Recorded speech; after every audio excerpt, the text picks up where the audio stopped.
Milioneri lejon familjen e pastret jetoj në garazhin e tij. Zemra i thyet kur të nesërmen zbulon se John, një biznesmen i pasur, nuk mund injoronte pamjen e një nëne të pastre dhe 2 fëmijëve të saj të vegjël, që dridheshin pranë shtëpisë së tij gjatë një mbrëmjeje të ftohtë. Me dëmshuri, ai i ftoi të qëndronin në garazhin e tij të ngrohtë të madh. Nëna, Sara, e pranoi ofertën e tij me mirënjohje. Lehtësimi i saj ishte i dukshëm, por duke ende në ankth.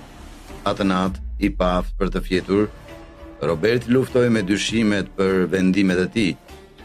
Në fund të fundit, duke siguruar veten se një vepër e mirë do të çonte në rezultate pozitive, zemra e tij u thye kur zbuloi realitetin shqetësues të nesërmen. Por përpara se të fillojmë historinë tonë, shtypni butonin like. Siguroni që të abononi dhe shtypni zilin e njoftimeve në mënyrë që të mos humbisni asnjë histori të re. Kur Johnny tregoi për herë të parë familjes organizimin komod që kishte bërë në garazh, ai siguroi ata se mund të qëndronin për sa të kishin nevojë. Familja duke vërtet mirënjohëse dhe Johnny ishte i kënaqur me vendimin e tij. Teksa u vendosën, John vuri re disa lëvizje të çuditshme gjatë natës rreth pronës së tij.